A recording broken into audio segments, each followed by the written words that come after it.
नमस्कार दोस्तों, मैं सोनू लोहिया आपके नए यूट्यूब चैनल अकेडमी प्लस में आपका हार्दिक स्वागत करता हूं। आज का जो हमारा विश्लेषण है, विश्लेषण जो अभी आपके पैट की परीक्षा आयोजित की गई थी, तो पैट की परीक्षा में जो आपके 4 पेपर हुए हैं उनमें जो भी आपके जीएस से संबंधित प्रश्न आए तो उनके बारे में विश्लेषण पढ़ेंगे। और इसमें साथ में वो क्वेश्चन तो पढ़ना ही है और उस क्वेश्चन के साथ साथ जो और क्वेश्चन आपके जुड़े हुए हैं उनके बारे में हमें इसमें देखना है। तो आओ देखते हैं, जो आपका 15 अक्टूबर की प्रथम पाली में आपका पेपर आयोजित हुआ है तो उसमें जो भी आपके जीएस के प्रश्न हैं उनके बारे में इसमें देखते हैं। तो देखते हैं, इसमें आप देख रहे हैं, जो इसमें स्क्रीन पर देख रहे हैं, पहला क्वेश्चन जो आपके सामने आ रहा है, तो इसमें आ रहा है, पहला क्वेश्चन है अंतर्राष्ट्रीय जैव विविधता दिवस। कौन सा आपका? अंतर्राष्ट्रीय जैव विविधता दिवस। अंतर्राष्ट्रीय जैव विविधता दिवस की अगर बात करें तो आपका कब बनाया जाता है? तो ये बनाया जाता है कब? ये बनाया जाता है 22 मई। कब बनाया जाता है? 22 मई। अगर ऐसे आपसे पूछ लिया जाए कि अंतर्राष्ट्रीय जैव विविधता संरक्षण दिवस, अगर संरक्षण दिवस पूछ रहा है तो इसमें ध्यान देना है, अगर संरक्षण दिवस पूछे तो संरक्षण दिवस याद रखेंगे, ये बनाया जाता है आपका 24 नवंबर। तो यहाँ से दोनों क्वेश्चन आपके क्लियर हुए। अगर आपसे पूछ रहा है कि अंतर्राष्ट्रीय जैव विविधता दिवस, तो आप बताएंगे क्या है? 22 मई। और अंतर्राष्ट्रीय जैव विविधता संरक्षण दिवस पूछे तो आपका क्या है? 24 नवंबर। जैसे एग्जाम्पल 4 के लिए आपसे पूछा जाता है जी पर्यावरण दिवस। क्या पूछा जाता है?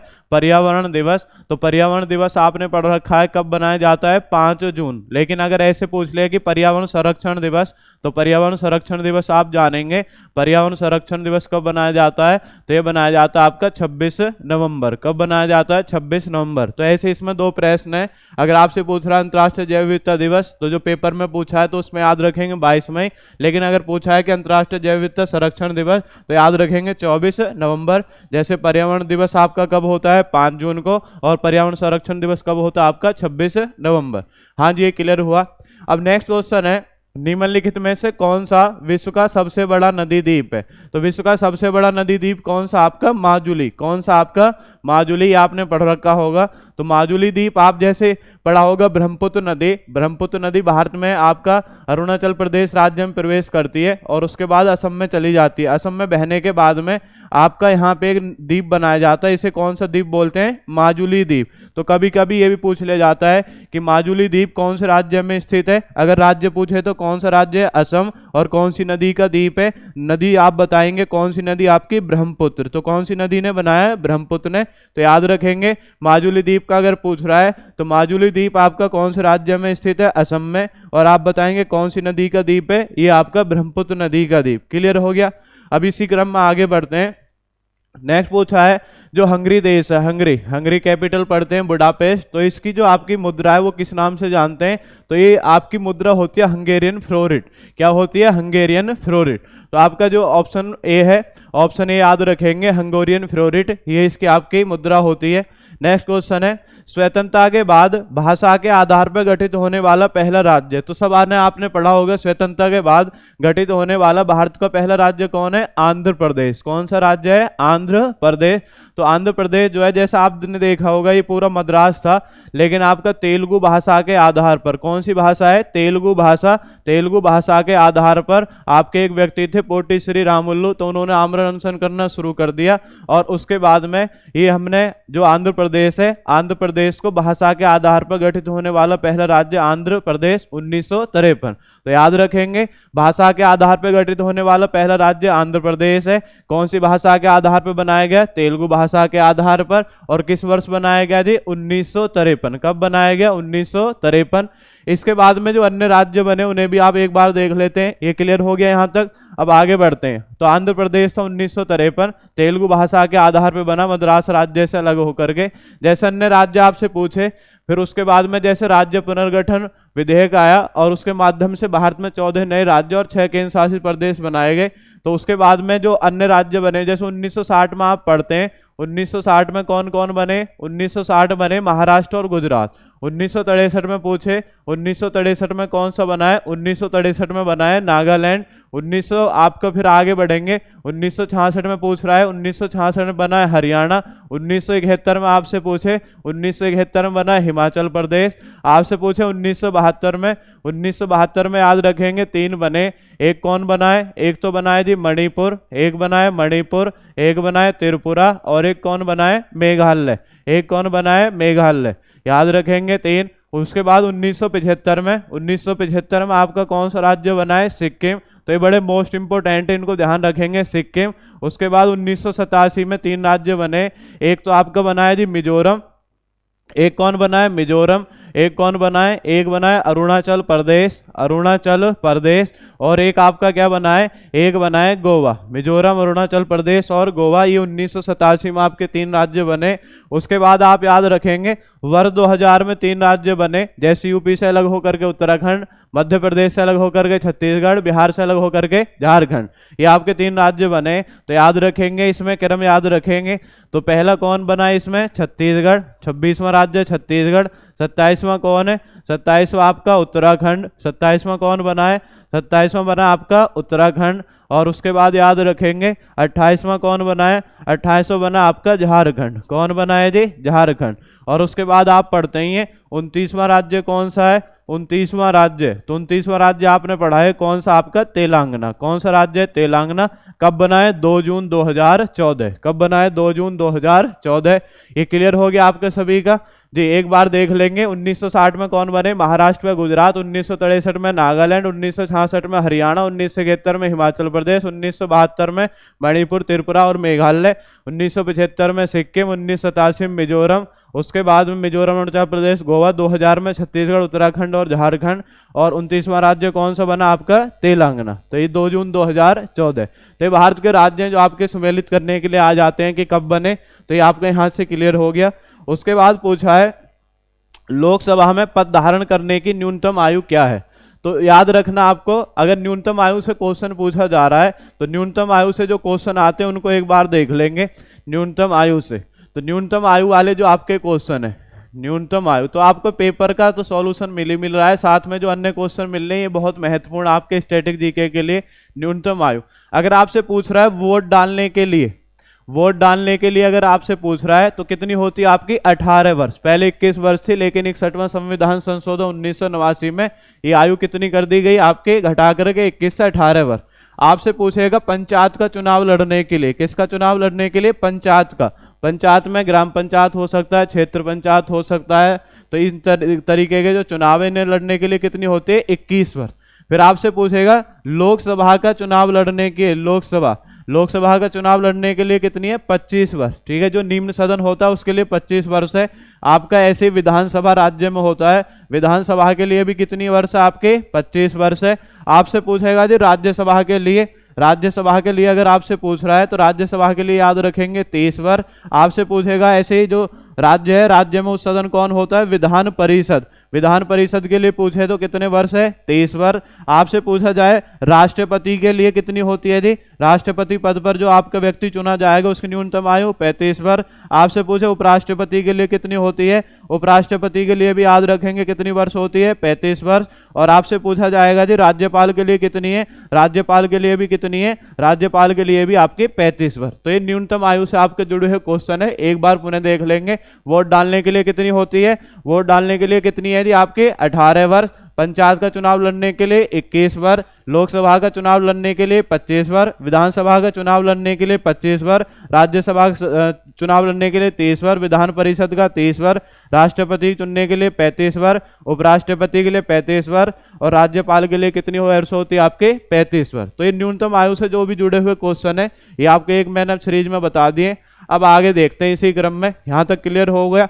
अब आगे नेक्स्ट क्वेश्चन है, अब आप देख रहे हैं UNFCCC, UNFCCC ये हम पर्यावरण में पढ़ते हैं, UNFCCC। तो UNFCCC की फुल फॉर्म क्या है? तो इसकी फुल फॉर्म है United nation framework convention on climate change. क्या है full form? United nation framework convention on climate change. तो इसका क्लियर हो गया, United nation framework convention on climate change. तो इसमें ऑप्शन भी आप देख रहे हैं, ये इसकी फुल फॉर्म है। सही, आगे बढ़ते हैं। नौटंकी, नौटंकी किस राज्य का लोक नृत्य है? तो नौटंकी पूछ रहा है आपसे, या रासलीला पूछ रहा है, या चरकुला पूछ रहा है। ये 3 याद रखेंगे। कौन कौन से आपके? तो याद रखेंगे इसमें एक तो आपका कौन सा है? रासलीला, रासलीला है एक तो। एक कौन है जी आपका? नौटंकी है। और एक याद रखेंगे चरकुला, एक आपका चरकुला जो हमारी लोक नृत्य वाली सीरीज है उसमें पढ़ाए हुए हैं। रासलीला, नौटंकी और चरकुला ये तीनों किस राज्य के लोक नृत्य हैं? ये तीनों हैं आपके उत्तर प्रदेश के। किस राज्य के लोक नृत्य हैं? उत्तर प्रदेश। आगे बढ़ते हैं इसी क्रम में। नेक्स्ट पूछा है अंतर्राष्ट्रीय ओलंपिक समिति, आईओसी बोलते हैं, इंटरनेशनल ओलंपिक कमेटी, इसका मुख्यालय किस देश में? तो यहाँ पे देश दे रखे हैं, तो देश आप याद रखेंगे। ज्यादातर जो आपके खेल से संबंधित संस्थाएं उनके सभी के आपके हेडक्वार्टर कहाँ पर हैं? उनके हेडक्वार्टर स्विट्जरलैंड में। जैसे 3-4 आपके जो ज्यादातर मैंने ये पूछे जाते हैं। अगर आपसे पूछ रहा आईओसी, आईओसी का कहाँ पर है? आईओसी का आपका लुसाने, और लुसाने कहाँ पड़ता है? स्विट्जरलैंड में। कहाँ पड़ता है आपका? स्विट्जरलैंड में। नेक्स्ट आपसे पूछा जाएगा जी, आईओसी का हो गया, आपसे पूछा जाए FIH, FIH federation international hockey, FIH का भी कहाँ पर है? ये भी आपका कहाँ पर है? Lausanne, Switzerland. आपसे पूछा जाएगा जी फीफा, फीफा का पूछ रहा है, FIFA federation international football association, इसका अगर आपसे पूछ रहा है फीफा का कहाँ पर है? ज्यूरिख में। कहाँ पर है? ज्यूरिख, और ज्यूरिख भी कहाँ पड़ता है आपका? स्विट्जरलैंड में। आपसे पूछे आईसीसी, आईसीसी का कहाँ पर है? आईसीसी का कहाँ पर आपका? दुबई में। कहाँ पर है? दुबई। तो इनको तो आप कम से कम याद रखेंगे। आईओसी का कहाँ पर है? लुसाने में। एफआईएच का कहाँ पर है? लुसाने में। फीफा का कहाँ पर है? आपका ज्यूरिख में। और आईसीसी का कहाँ पर है? दुबई में। ये ज्यादातर आपके पूछे जाते हैं। क्लियर हो गया? नेक्स्ट आगे देखते हैं। अब इसमें देख रहे हैं आपकी एक पुस्तक है पावर्स ऑफ द माइंड। तो पावर्स ऑफ द माइंड ये किसके द्वारा लिखी गई है? तो ये किसने लिखी है? स्वामी विवेकानंद ने। किसने लिखी है जी? स्वामी विवेकानंद। ये क्लियर हो गया। अब आगे देखते हैं इसी क्रम में।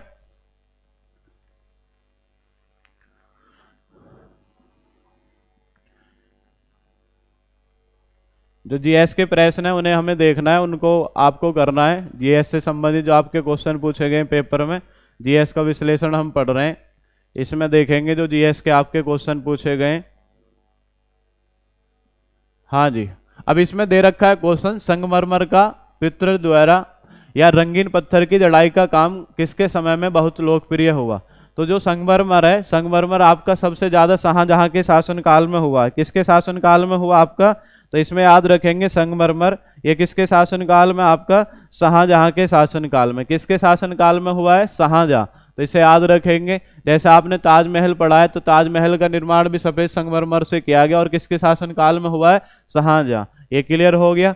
उसके बाद पढ़ रहे हैं, निम्नलिखित में से किस युग में तांबे का पहली बार प्रयोग किया गया या उपयोग किया गया? तो इसमें आप याद रखेंगे ताम्रपाषाण युग। कौन सा युग है? ताम्रपाषाण युग। आगे बढ़ते हैं इसी में। नेक्स्ट क्वेश्चन है, निम्नलिखित में से किस स्थान पर प्रथम बौद्ध संगति का आयोजन किया गया? तो इसे बोलते हैं राजगीर, या बोल देते हैं राजगृह। अगर बौद्ध सम्मेलन से क्वेश्चन आपका पूछा है तो इसमें आप याद रखेंगे बौद्ध सम्मेलन में। बौद्ध सम्मेलन में आपको याद रखना है, जैसे एक तो हो गया संगति, क्या हो गया आपका? एक तो हो गया जी संगति, संगति के बाद में याद रखेंगे समय, और समय के बाद याद रखेंगे स्थान, स्थान के बाद याद रखेंगे अध्यक्ष, और अध्यक्ष के बाद याद रखेंगे शासक। क्या याद रखेंगे? शासक। अध्यक्ष के बाद क्या याद रखेंगे? शासक। तो इसमें याद रखेंगे संगति में यानी प्रथम, द्वितीय, तृतीय और चतुर्थ, ये याद रखेंगे।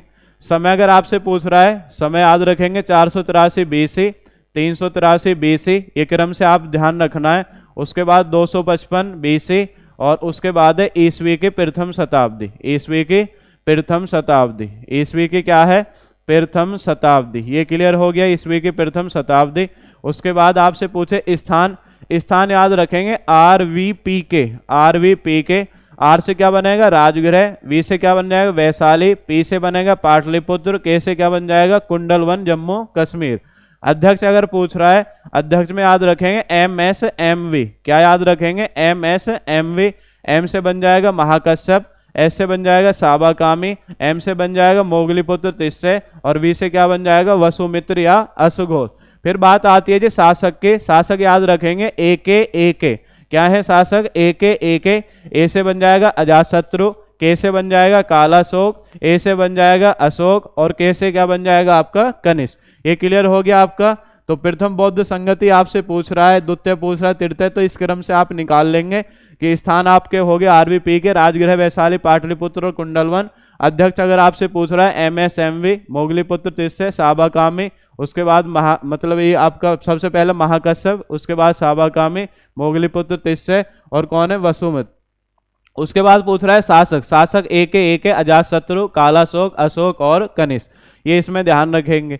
उसके बाद आप पढ़ते हैं किस सम्मेलन के दौरान बौद्ध धर्म दो भागों में टूट गया। तो एक आपने पढ़ा होगा हीनयान और एक क्या पढ़ा होगा, एक पढ़ा है जी महायान। हीनयान और क्या पढ़ा है, महायान। तो जो आपकी चौथी बौद्ध संगति हुई थी कुंडलवन जम्मू कश्मीर में, इसी सम्मेलन के दौरान बौद्ध धर्म कितने भागों में टूट गया, दो भागों में, एक हीनयान और एक आपका क्या है, महायान। क्लियर हो गया। तो ये था आपका जो बौद्ध सम्मेलन है उनसे जुड़ा हुआ क्वेश्चन। आगे देखते हैं। नेक्स्ट क्वेश्चन है आपका, वह व्यक्ति जिसका नाम देवनाम प्रियदर्शी भी था। तो देवनाम प्रियदर्शी किसको बोलते थे, देवनाम प्रियदर्शी बोलते थे सम्राट अशोक को। किसको बोलते थे, सम्राट अशोक। सम्राट अशोक कौन से वंश से संबंधित है, मौर्य वंश। कौन से संबंधित है, मौर्य वंश से संबंधित है। तो याद रखेंगे इनको देवनाम प्रियदर्शी के नाम से भी जाना जाता था। क्लियर हो गया। अब आगे बढ़ते हैं इसी क्रम में जो अन्य क्वेश्चन है।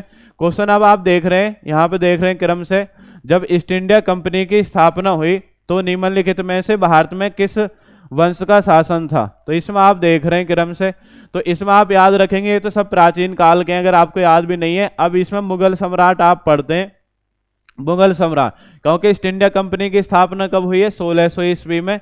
और इस समय आप पढ़ रहे हैं कि 1556 से, कब से, 1556 आपने पढ़ा होगा। इससे पहले अगर आप बात करें जैसे 1556, तो आप पढ़ें 1556 से और 1605 तक, ये किसका शासन काल रहा है, ये रहा है अकबर का। किसका शासन काल रहा है, अकबर का। इसी के बीच में आपने पढ़ा है 1600 ईस्वी में कौन सी कंपनी की स्थापना हुई है, ईस्ट इंडिया कंपनी। तो अकबर कौन से वंश से जुड़ा हुआ है, आपका मुगल वंश से जुड़ा हुआ है, इसलिए इसका जो आपका सही आंसर है कौन, आपका मुगल सम्राट। तो ये ध्यान रखना है आपका। उसके बाद में आपने पढ़ा है भूदान आंदोलन। भूदान आंदोलन, तो भूदान आंदोलन पहले भी कई बार आपका पेपर में पूछा गया है। भूदान आंदोलन आपने पढ़ा होगा। भूदान आंदोलन किसने शुरू किया था, ये शुरू किया था विनोबा भावे ने। किसने शुरू किया, विनोबा भावे। पूछा जाता है भूदान आंदोलन के जनक कौन है, विनोबा भावे। तो विनोबा भावे ने 1951 में शुरू किया और 1951 में एक गांव था पोंचमपल्ली। कौन सा गांव था, पोंचमपल्ली। पोंचमपल्ली अगर वर्तमान में आप देखेंगे तो वर्तमान में पड़ता है तेलंगाना में। कहाँ पड़ता है, तेलंगाना। तो याद रखेंगे भूदान आंदोलन विनोबा भावे ने कब शुरू किया, 1951 में पोंचमपल्ली तेलंगाना से आपका शुरू किया गया। ये क्लियर हो आ गया आपका भूदान आंदोलन का। आगे बढ़ते हैं इसी क्रम में। आपने देखा है आगे जो क्वेश्चन है, दांडी नमक यात्रा के दौरान निम्नलिखित में से किस सामाजिक कार्यकर्ता ने गांधी जी आंदोलन केवल पुरुषों तक सीमित रखने के लिए राजी किया था। तो इसमें आप पढ़ते हैं, तो इसमें एक महिला थी कमला देवी चट्टोपाध्याय। क्या नाम है, कमला देवी चट्टोपाध्याय। और दांडी यात्रा आपने पढ़ी होगी। दांडी यात्रा 12 मार्च 1930। कब है, 12 मार्च 1930। 12 मार्च 1930 को कहाँ से शुरू हुई, ये शुरू हुई थी साबरमती आश्रम से। कहाँ से शुरू हुई, साबरमती आश्रम। और उसके बाद 24 दिनों की यात्रा थी और 6 अप्रैल 1930 को नवसारी जिला पड़ता है गुजरात में। नवसारी गुजरात में जाकर के नमक कानून तोड़ करके नमक जो आपकी दांडी मार्च है आपका खत्म हुआ। फिर आपसे पूछा जाता है कुल कितने दिन की यात्रा थी।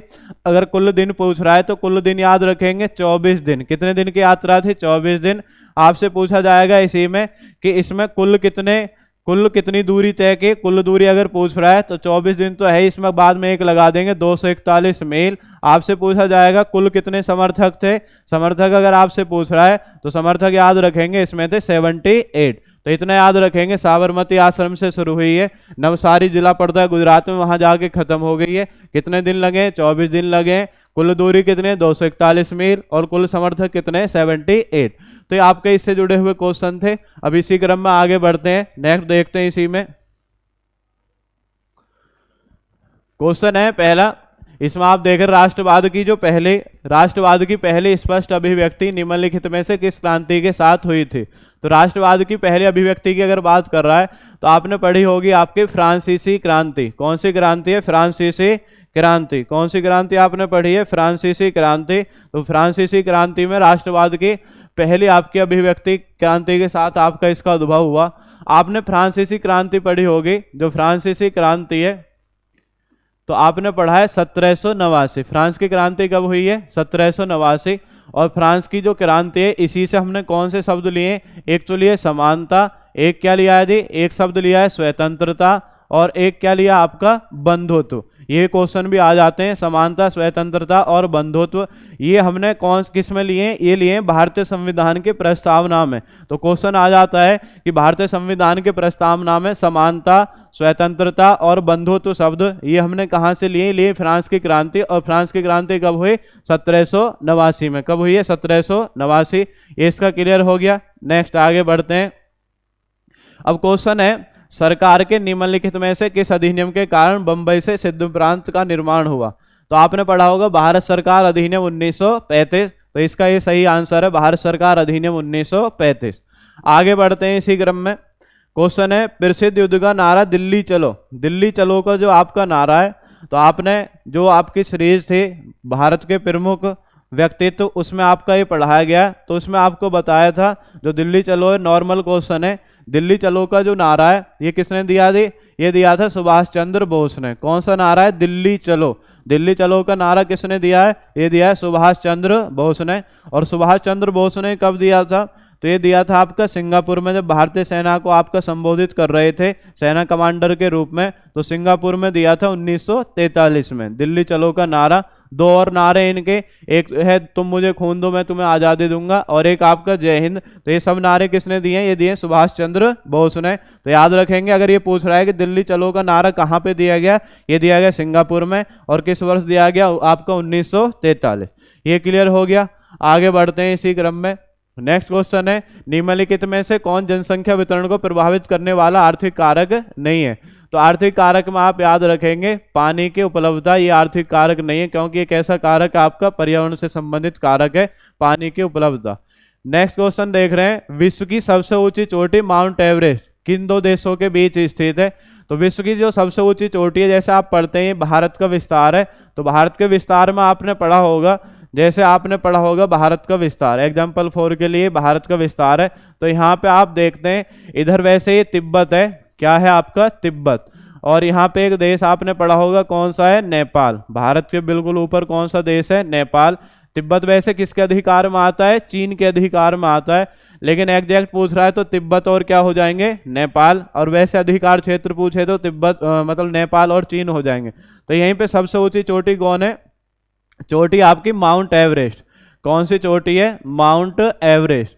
माउंट एवरेस्ट आपने पढ़ी है। तो माउंट एवरेस्ट की अगर हाइट की बात करें 8,848.86 मीटर, ये इसकी टोटल आपकी हाइट है। किन दो देशों के बीच है? ये आपका एक हो गया आपका कौन? नेपाल, और एक कौन हो जाएगा आपका? तिब्बत। नेपाल और तिब्बत दोनों देशों के बीच स्थित है।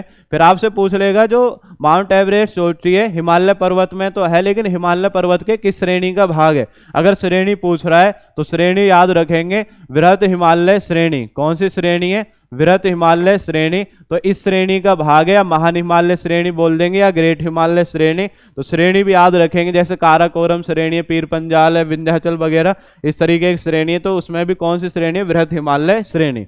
उसके बाद आप याद रखेंगे जो इससे क्वेश्चन आते हैं, क्वेश्चन है माउंट एवरेस्ट पर पहुंचने वाले प्रथम व्यक्ति। तो इसमें आपने पढ़ा होगा, एक तो आपने पढ़े एडमंड हिलेरी। क्या नाम है? Edmund Hillary. तो ये आपने पढ़ा होगा सबसे पहले। और इसी के साथ एक शेरपा तेंजिंग। कौन है? शेरपा तेंजिंग। तो ये सबसे पहले आपके माउंट एवरेस्ट पर पहुंचे थे। तो एडमंड हिलेरी कहाँ के थे? ये थे आपके न्यूजीलैंड देश के। और शेरपा तेंजिंग कहाँ के थे? नेपाल के। तो इन्होंने सबसे पहले चढ़ाई की, और सबसे पहले चढ़ाई कब की? 1953 में। तो ये फैक्ट वाले क्वेश्चन आपके भी पूछ ले जाते हैं। तो सबसे पहले आपने पढ़ लिया है 1953 में, एडमंड हिलेरी और शेरपा तेंजिंग 1953। आपसे पूछा जाएगा प्रथम भारतीय कौन था? प्रथम भारतीय था अवतार सिंह चीमा। कौन था प्रथम भारतीय? प्रथम भारतीय कौन है? अवतार सिंह चीमा। अवतार सिंह चीमा ने कब? 1965 में आपकी माउंट एवरेस्ट की चढ़ाई की थी, अवतार सिंह चीमा। तो ये भी याद रखेंगे। अगर आपसे पूछ रहा है प्रथम महिला अगर पूछे कि महिला कौन थी, तो महिला याद रखेंगे जुंको तेबई। क्या नाम है? Junko Tebai. नाम क्या है जी? Junko Tebai. जुंको तेबई कहाँ की है? जापान की। जुंको तेबई कहाँ की है? जापान के। और इसने किस वर्ष चढ़ाई की थी? 1975 में। कब की थी? 1975। आपसे पूछे प्रथम भारतीय महिला, प्रथम भारतीय महिला अगर आपसे पूछ रहा है तो इसमें याद रखेंगे आप इनको आप नोट कर लेना, सब अच्छे क्वेश्चन है। बछेंद्री पाल, और बछेंद्री पाल ने किस वर्ष, बछेंद्री पाल ने की थी 1984। तो वर्ष भी याद रखेंगे। एक बार पुनः दोहरा देते हैं। तो आपसे पूछा है कि सबसे ऊंची जो चोटी माउंट एवरेस्ट किन दो देशों के बीच है, नेपाल और तिब्बत। उसके बाद में आपने पूछा है कि इसकी हाइट कितनी, 8,848.86। ये किस श्रेणी का भाग है, बृहत हिमालय श्रेणी होगी। इस पर पहुंचने वाले प्रथम व्यक्ति एडमंड हिलेरी और शेरपा तेंजिंग 1953। प्रथम भारतीय पूछे तो अवतार सिंह चीमा 1965। उसके बाद पूछा है प्रथम महिला जुंको तेबई जापान की है, 1975 में पहुंची थी। और प्रथम भारतीय महिला पूछे तो बछेंद्री पाल, ये किस वर्ष पहुंची है, 1984। क्लियर हो गया। अब आगे देखते हैं। नेक्स्ट क्वेश्चन आपका, निम्नलिखित में से अक्टूबर की गर्मी का मुख्य कारण क्या। तो अक्टूबर में क्या है, आपका जो ह्यूमिडिटी है उसकी मात्रा आपकी बढ़ जाती है। तो इसमें याद रखेंगे जो ऑप्शन बी है, उच्च आर्द्रता से जुड़ा उच्च तापमान, ये इसका क्लियर है। उसके बाद है भारतीय मानक समय ग्रीनविच समय से आपका कितना आगे। तो ये आपने सबने नॉर्मली पढ़ रखा है। भारत का जो मानक समय ग्रीनविच समय से कितना आगे, ये है 5 घंटे 30 मिनट आगे। कितना आगे जी, 5 घंटे 30 मिनट आगे। कितने आगे, 5 घंटे 30 मिनट आगे। कैसे है आगे, जैसे एग्जाम्पल पर ये ग्लोब है, तो ग्लोब पर आपकी उत्तर से दक्षिण की ओर खींचे जाने वाली काल्पनिक रेखा क्या बोली जाती है, देशांतर रेखा। अब हमने लगभग बीच में आपका ये मान लिया GMT, ग्रीनविच मीन टाइम इसे बोलते हैं। तो ग्रीनविच मीन टाइम ये आपका कौन से देशांतर पर है, ये आपके 0 डिग्री देशांतर पर। कौन से देशांतर पर है, 0 डिग्री। जब आप इधर की तरफ बढ़ेंगे तो ये देशांतर होगा पूर्वी देशांतर। कौन सा देशांतर है, पूर्वी। और इधर की तरफ बढ़ेंगे तो कौन सा देशांतर है, पश्चिम देशांतर। आपने पढ़ा है एक देशांतर जो होता है, एक देशांतर बराबर कितने मिनट होता है, 4 मिनट। एक देशांतर बराबर कितने मिनट होता है, 4 मिनट। अब आपने पढ़ा होगा भारत की जो स्थिति है देशांतर रेखा पर 68.7 से कहाँ तक है, 97.25। 97.25 ये भारत की स्थिति है। और भारत ने इसी के बीच का मानक समय क्या माना है, 82 और देशांतर कैसा है, पूर्वी देशांतर। 82 ये मानक समय मान लिया भारत ने कि इसके आधार पर हम आकलन करेंगे। अब इसमें आप देखेंगे, गुणा करके देखना जरा, 82 गुणा 4 बराबर कितना आ जाएगा, 328। 1/2 गुणा क्या हो जाएगा, 4, 2 से 2 बार तो प्लस आ जाएगा 2, तो क्या हो जाएगा 330 मिनट। तो 330 मिनट का मतलब क्या हो गया, 5 घंटे 30 मिनट। क्या हो जाएगा, 5 घंटे 30 मिनट। इसी कारण भारत का जो मानक समय इंग्लैंड के समय से कितना आगे, तो इंग्लैंड के समय से आगे आपका कितना, तो याद रखेंगे 5 घंटे 30 मिनट। तो ये आपको बता दिया कैसे आगे। उसके बाद इसमें आप भी याद रखेंगे कि जो भारत की मानक समय रेखा है 82 कितने राज्यों से होकर के जाती है आपकी 5 राज्यों से। नंबर 1 यूपी, उसके बाद एमपी के बाद छत्तीसगढ़ के बाद उड़ीसा, और उड़ीसा के बाद क्या है, आंध्र प्रदेश। तो ये पूछा जाए कि मानक समय रेखा कितने राज्यों से होकर के जा रही है, 5, यूपी, एमपी, छत्तीसगढ़, उड़ीसा और आंध्र प्रदेश। ये क्लियर हो गया आपका ग्रीनविच समय से। और भी इसका विस्तार, लेकिन पेपर आप पढ़ रहे हैं तो इसके आधार पर आपको इतना नॉलेज होना आपको आवश्यक है। आगे बढ़ते हैं। क्वेश्चन है, निम्नलिखित में से कौन हरित क्रांति की रणनीति का हिस्सा था। हरित क्रांति की रणनीति के हिस्सा की बात करें तो रासायनिक उर्वरक और पीड़कनाशी सही है, उच्च उपज देने वाली किस्मों के बीच सही है, सिंचाई, तो ये सभी आपका इसमें सही है।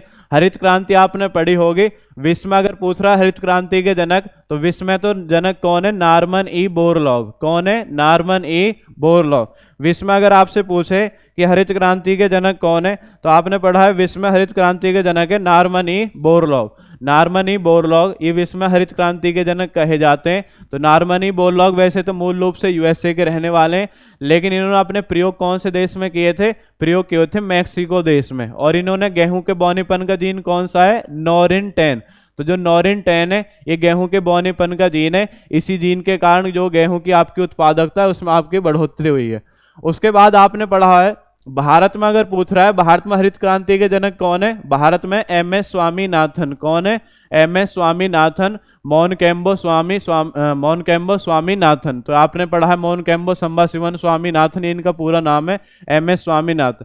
MS स्वामीनाथन ने 1966-67 में भारत में हरित क्रांति की शुरुआत की। तो याद रखेंगे 1966-67 में भारत में हरित क्रांति की शुरुआत की गई है, जिसमें आपको हाई यील्ड वैरायटी प्रोग्राम के नाम से भी जानते हैं। High yield variety program, HYVP इसको बोलते हैं, उच्च उत्पादकता वैरायटी प्रोग्राम। ये हरित क्रांति का दूसरा नाम है।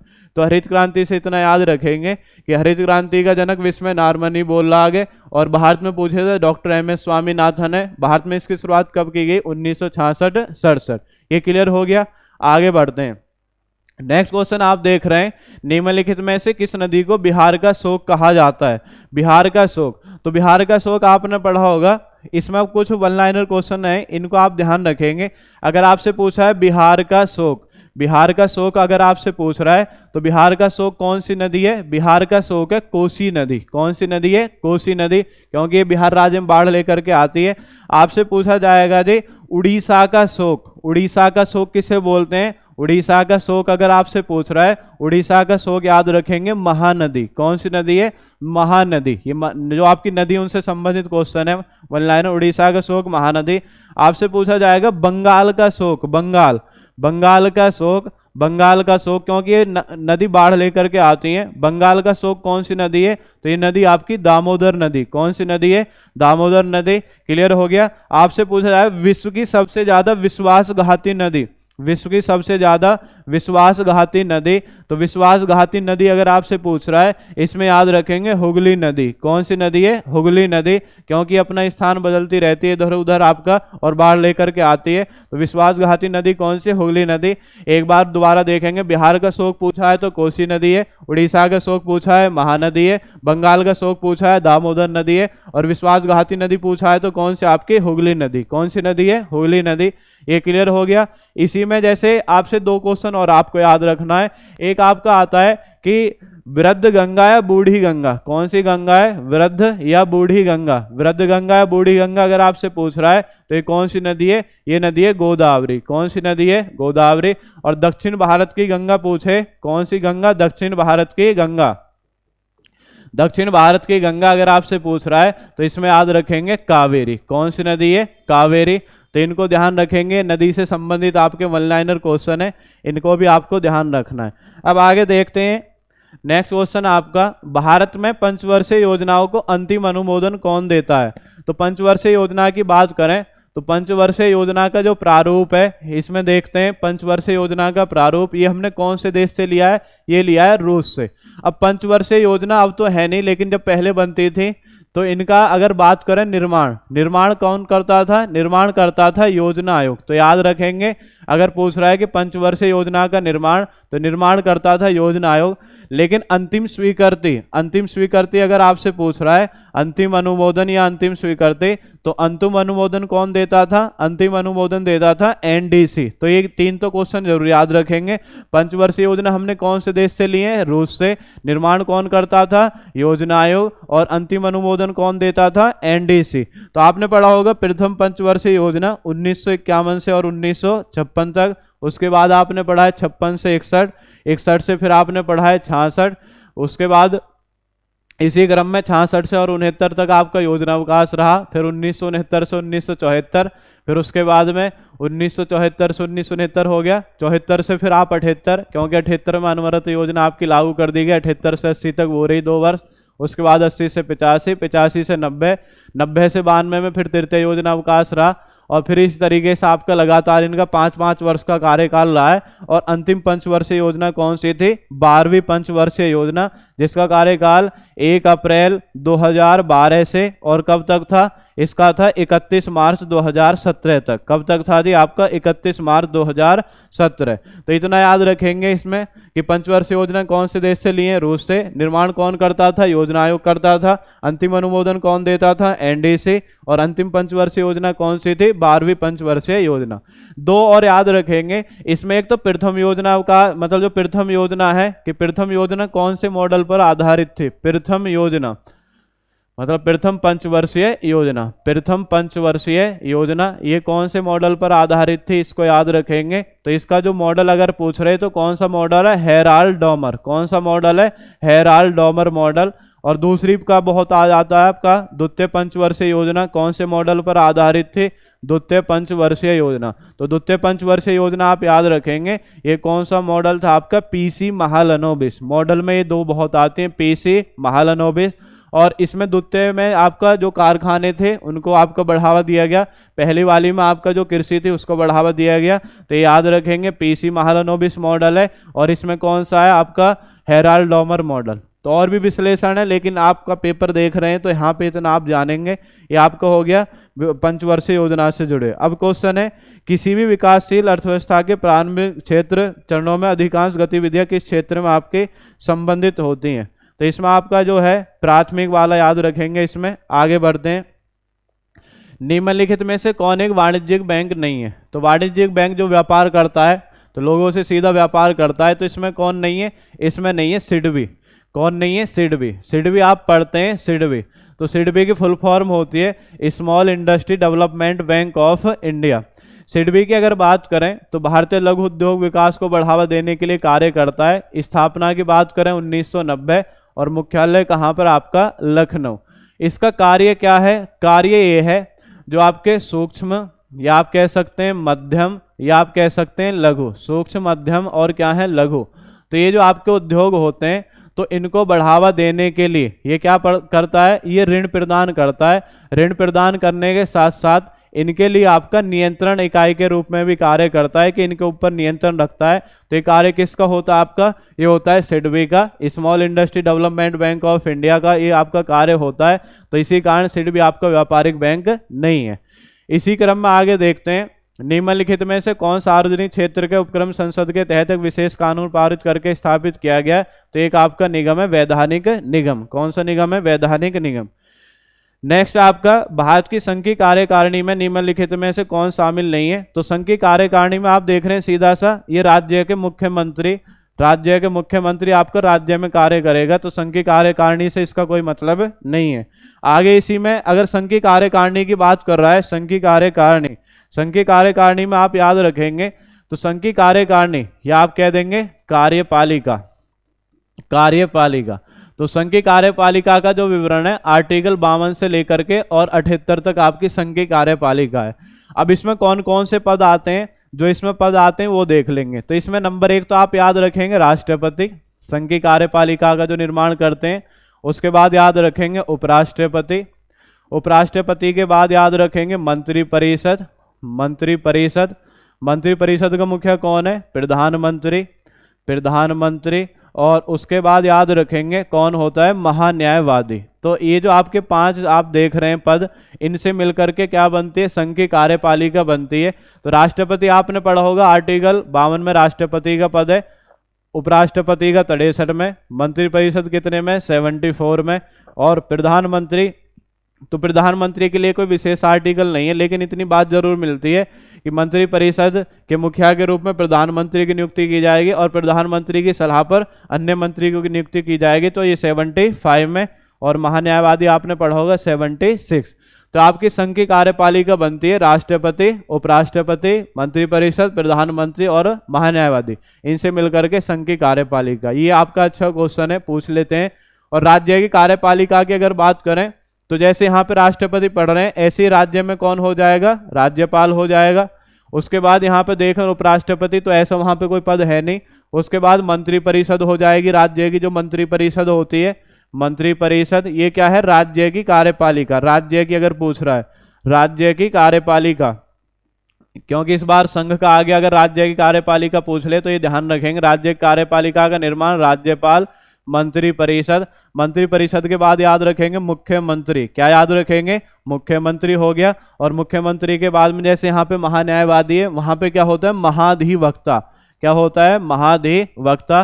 तो ये आपके जो 4 पद हैं, इन 4 पद से मिलकर के राज्य की कार्यपालिका बनती है। क्या बनती है? राज्य की कार्यपालिका। तो इसमें ध्यान रखना है, राज्य की कार्यपालिका, राज्यपाल, मंत्रिपरिषद, मुख्यमंत्री और महाधिवक्ता, इनसे मिलकर के राज्य की कार्यपालिका आपकी बन जाएगी। क्लियर हो गया? आगे देखते हैं।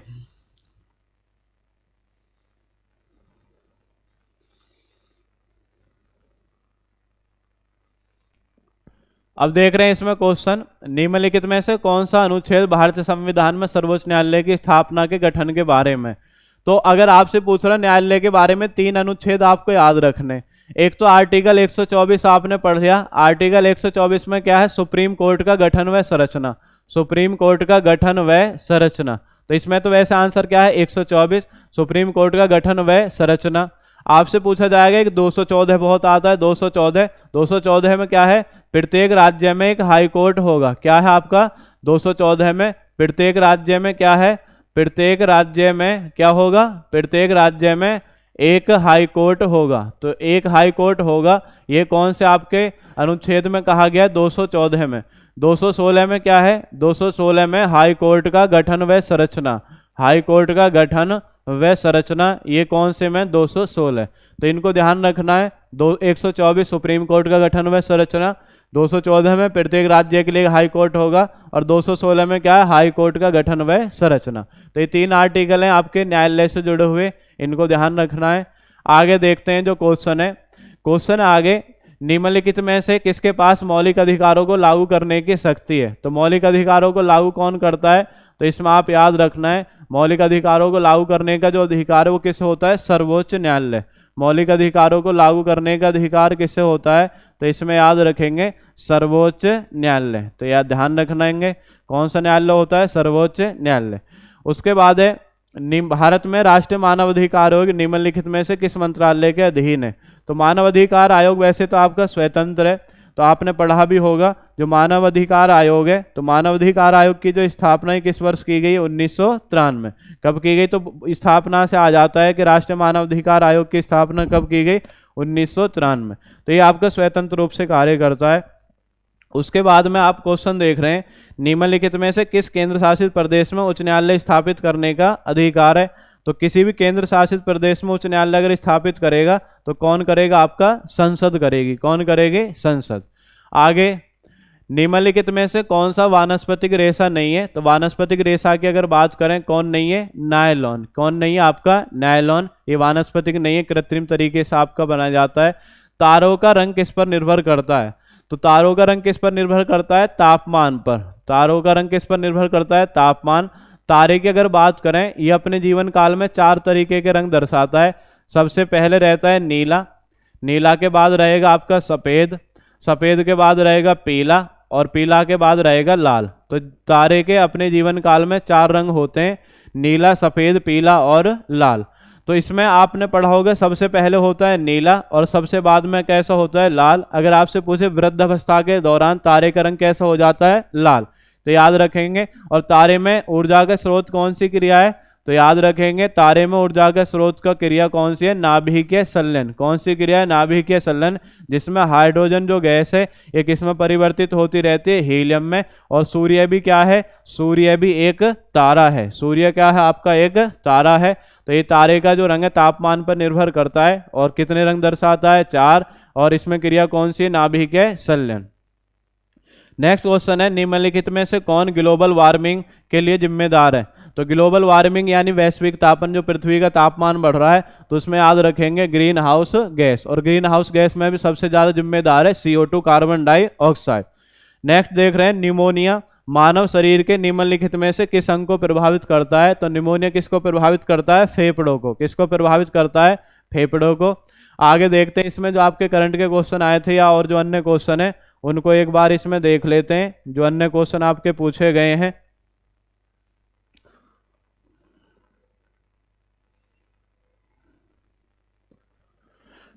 हमें जीएस के देखने हैं, तो इसमें पूछा अगस्त 2022 में भारत की पहली अंडर वाटर मेट्रो का जो उद्घाटन है ये कहाँ पे किया गया। तो पहली अंडर वाटर मेट्रो आपने पढ़ा होगा कोलकाता में।